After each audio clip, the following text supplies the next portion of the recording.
I'm going to welcome our first speaker, and that is Ben Klutsey of the Mercatus Center.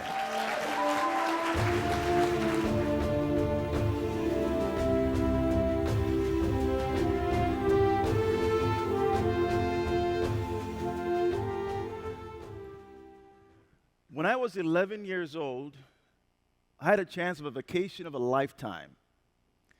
My parents told us that we were going to Europe. I'd never been. My brother and my two sisters, we were over the moon about this. I grew up in Ghana, West Africa, and I'd never been outside of the country or outside of the continent. So when my parents told us we were going to Europe, it was crazy. Now, when that day came, it was a day of many firsts. First time getting on an airplane, first time experiencing turbulence.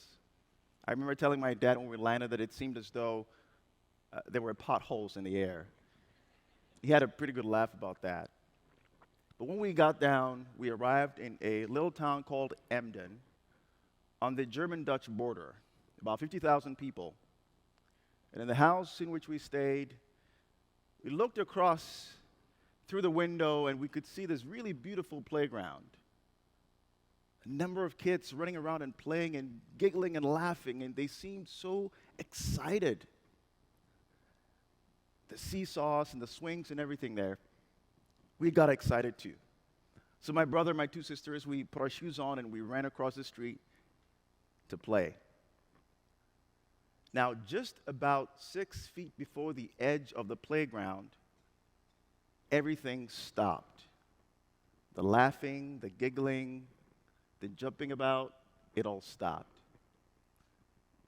These kids were screaming, crying, yelling. They were pointing at us, and they were yelling the N-word again and again and again. We were shocked. Their moms took them away as they were crying. We were shocked and then sad. And then that feeling that never left us during our entire time in Europe was that sense that we did not belong. Fast forward 7 years later, have the chance to travel again outside of my little country, Ghana, to another continent that I'd never been. But this time, I was no longer innocent. I was filled with fear and anxiety and a lot of trepidation. When that day came, hopped on a plane, it took off straight to London Heathrow. From there, we transited to Minneapolis.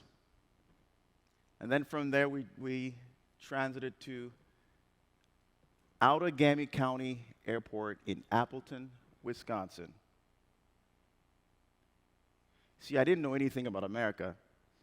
All I knew about America was that I had seen in movies like Roots, Commando, and Rambo.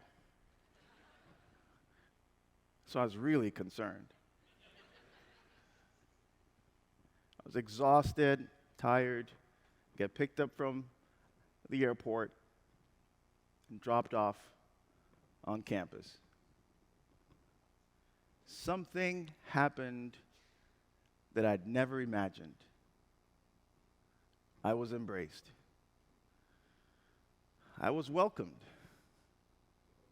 It didn't matter my funny accent, strange clothes that I wore. People embraced me.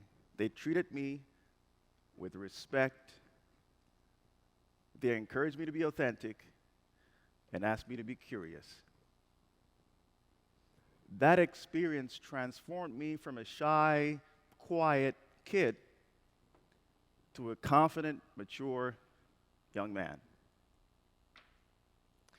Because of that experience, I carry Appleton with me wherever I go. My goal is to treat people the same way. It transformed me. I fell in love with Appleton, and I fell in love with America. Now, in May 2020, George Floyd died. As a cop placed his knee on his neck for 9 minutes. 9 minutes. And in the aftermath, we saw the protests and the marches, and we heard stories after story after story of prejudice and discrimination. That saddened me. Very different from my American story. And in fact, the stories I heard reminded me of my experience in Germany when I didn't feel like I belonged.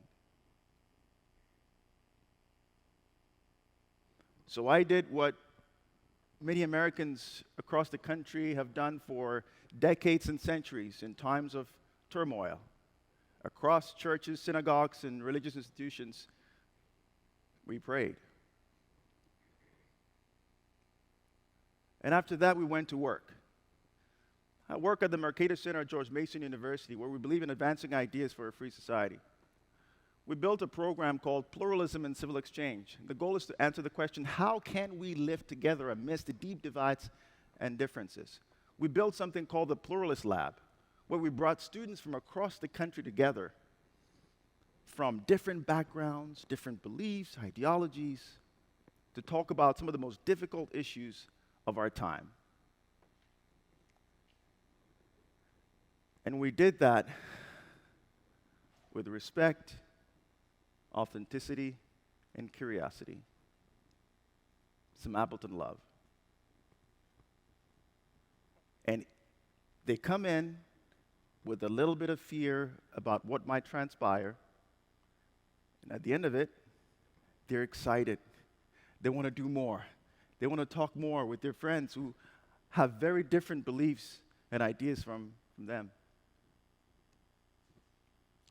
We partnered with SPN on a documentary called Undivide Us, where we went across the country, went to Pittsburgh, Atlanta, Phoenix, bringing average Americans together to talk about some of the most difficult issues: abortion, guns, education, immigration. And each time, folks come in, they're concerned, they're worried, they fear this might get into some fistfights. But at the end of it, it's almost as though they've had a cathartic experience. They yearn for this engagement with their fellow Americans across divides and differences. See, the pundits tell us that we are so divided that it's almost as though we are going to have a civil war. But I beg to differ. Can we coexist peacefully? Absolutely, yes.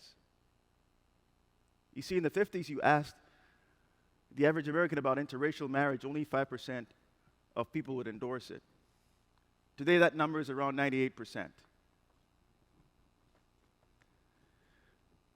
So I believe this is possible. Nothing that is long-lasting and sustained over a long period of time can be done without coalitions, without forming alliances. Just like the work you do on policy solutions across the country, the need to work with people across divides is critical.